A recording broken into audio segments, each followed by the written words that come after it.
بسم الله الرحمن الرحيم. ازيكم حبايبي؟ عاملين ايه؟ يا رب تكونوا بخير وبأحسن حال كده، وكل سنة وانتم طيبين ورمضان مبارك عليكم ان شاء الله.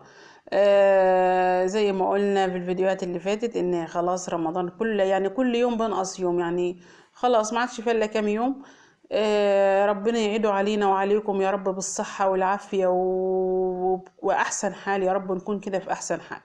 فطبعا العيد زي ما قلنا برضو داخل علينا، وبدأنا نعمل حبة مخبوزات العيد. عملنا الكحك وعملنا البسكويت، والنهاردة هنعمل القرص. وطبعا العيد يعني قرص، يعني يوم العيد الصبح لازم الكحك والبسكويت والقرص.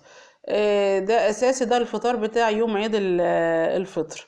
القرص بقى كوباية قرصة كده بكوباية شاي، ولا كوباية شاي بلبن، يعني حاجة كده خفيفة، وفي نفس الوقت يعني بعد بقى الصيام نفطر حاجة خفيفة. فموضوع القرص ده اصلا موضوع كبير، يعني في قرص يقول لك قرص ناشفه، وفي قرص طريه، وفي قرص محشيه، وفي قرص بنكهه اليانسون وبالحاجات كتير كده.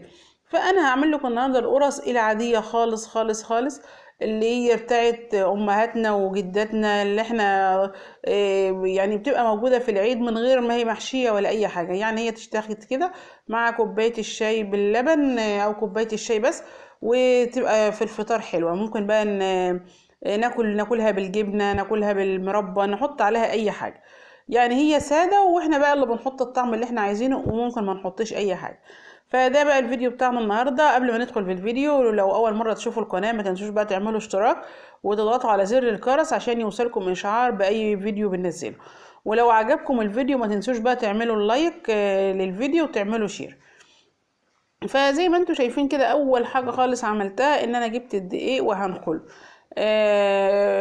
تجيبي بقى الكميه اللي انت حباها واللي انت عايزاها. انا هقول لكم على مقدار الكيلو. كيلو الدقيق بياخد معلقه بيكنج باودر، ومعلقه خميره، ومعلقتين سكر او 3 معالق سكر. وبحط طبعا ريحه الموز، ريحه جوز الهند، الحاجات اللي بتدي نكهه للقرص. حط الريحه اللي تعجبك، موز، فانيليا، جوز هند، اللي انت حباه حطيه، او المتاح عندك كمان تحطيه.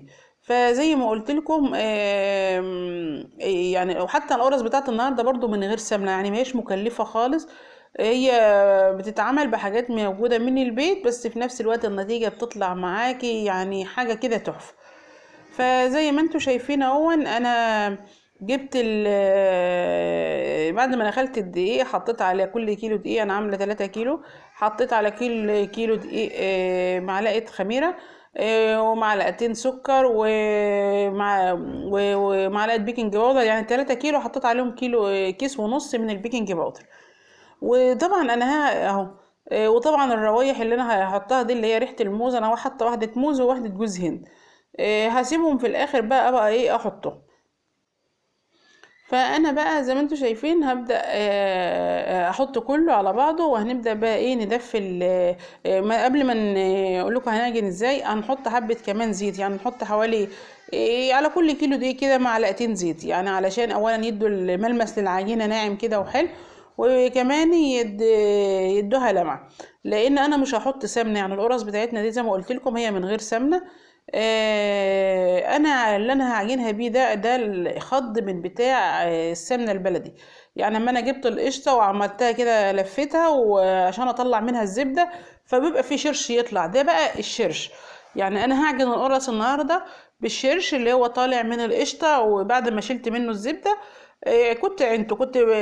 طبعا احنا كنت عاملاه معاكم قبل رمضان، فكنت عينته في الفريزر. فقلت بقى ان انا ايه هطلعه واعجن بيه. انا كنت عيناه اصلا لقرص العيد. فبيبقى حلو جدا جدا، يعني لا بتحط بقى قشطه، ولا بتحط سمنه بلدي، ولا بتحط سمنه عاديه. انت بتعجني بيه كده، هو كافي ان يطلع لك القرص ريحه وطعم، يعني اطراء، يعني حاجه كده تحفه في حقيقي يعني. فبدل ما نرميه وما ينفعش يترمي اصلا، لا ده هو بيبقى دسم وتقيل، فبعجن بيه. طبعا بكمل بقى العجين لان هو ماهوش كفايه، هم حبه صغيرين. بكمل بلبن، يعني بروح مكمله بقى بلبن العجينه، يعني اخلص العجينه كده باللبن. بس اهم حاجه ان انا دفيته، لان انا كنت مطلعاه من الفريزر وكان لسه ساقع شويه، فروحت حطاه يدفي. شوفوا شكله عامل ازاي، كأنها سمنة بس هي ما هي السمنة خالص، هي الخض بالشرش بتاع القشطة اللي طالع من القشطة. انا هجيبه بقى وهبدأ احط بقى على العجين بعد ما على الدقيق، بعد ما قلبت الدقيق ده كويس قوي. فعشان كله يندمج مع بعضه بقى، الخميرة والسكر وكل الحاجات دي. تروحي بقى ايه نبدأ بقى نعجن. القرص برضه عشان تطلعي عجينة حلوة او قرص حلوة، اهم حاجة مرحلة العجن دي. يعني مرحلة العجن دي اهم حاجة، انك تطلعي مش القرص، اي مخبوزات عندك عشان تطلع حلوة لازم تديها حقها في العجن. تاخد حقها كويس قوي في العجن علشان تطلع معاكي ناجحة ناجحة ناجحة، وهتريحك كمان وانت بتفرديها. دلوقتي بقى زي ما انتم شايفين اهو، انا بحط اللبن وهحط على اللبن ده الروايح اللي عندي، النكهات يعني. فانا حطيت واحدة موز كبيرة اهي، وحطيت واحدة جوز هند في اللبن، وبعد كده هقلبه كده اهو، وهروح حطاه بقى على العجينة. عدي انت بقى حكايه السائل دي، يعني انت كل بيختلف من نوع دقيق لدقيق، يعني كل نوع دقيق بيبقى له مقدار معين من السائل. فمش هقدر اقول لك بقى على ايه، على معيار يعني كل قد ايه مثلا ناخد كوبايتين ميه لبن، لا ما ينفعش اقول كده، لان كل دقيق انواع مختلفه. فالمهم هبدا بقى اعجنها كويس قوي قوي، واديها حقها في العجن كويس قوي. وبعد كده هشوفوا بقى شكلها عامل ازاي. الملمس بتاعها اصلا يعني تحفه تحفه تحفه. والله انا اول مره اعجن قرص بالشرش بتاع القشطه. انا عملت بالشرش بتاع الجبنه او اللبن الجبنه القريشه، لكن اول مره اعمل بالشرش بتاع القشطه. لكن هو تحفه حقيقي. وشوف العجينه جميله جميله، هي خمرت اهي، نشوفوا زادت حجمها يعني تضاعف فعلا. وبرضو انا قبل ما اخليها تخمر ما بخلتهاش تكمل خمر، علشان انا هبدا افرد، وهم افرد هي تخمر تاني. فعشان ما تبصش مني الخمر، طبعا انتوا عارفين لو راح بيخلي العجينه ليها ريحه او مش حلو. فقلت لا، يعني هبدا افرد وتبقى ايه، هي 3/4 خمر. شوفي هي زادت ازاي، ولكن لسه ما كملتش خمر برضو. هي هتكمل خمر بعد ما افرد. انا هفرد العجين كده وارصه، وبعد كده يعني هكمل فرد الكميه اللي معايا، وبعدين هبدا خبيز. فزي ما انتم شايفين اهو، انا قعدت كده. طبعا ما ينفعش افرد العجين كده وافرده واوططه يعني وانا واقفه، لا انا قعدت بقى كده وبراحتي، وجبت بقى الصواني بتاعتي والصاجات، وهبدا بقى ايه افرد العجين بتاعي. هفرد القرص. انا بحب القرص، يعني انا بحبها يعني ساعات كبيره وساعات صغيره. انا كنت النهارده قصدا ان انا اعملها حجم صغير، بس هي عشان خمرت بقى، وبرضه بعد ما فردتها لقيتها خمرت.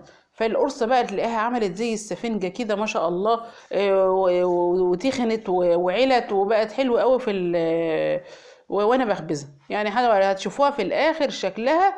واللون بقى طبعا الخض اللي احنا عاملينه ده ادى لون للعجين حلو قوي قوي مع السكر، عاتل القرص لون احمر. احنا برضو بنحب القرص اللي هي ايه، شوفوا شكلها في الفرن عامل ازاي.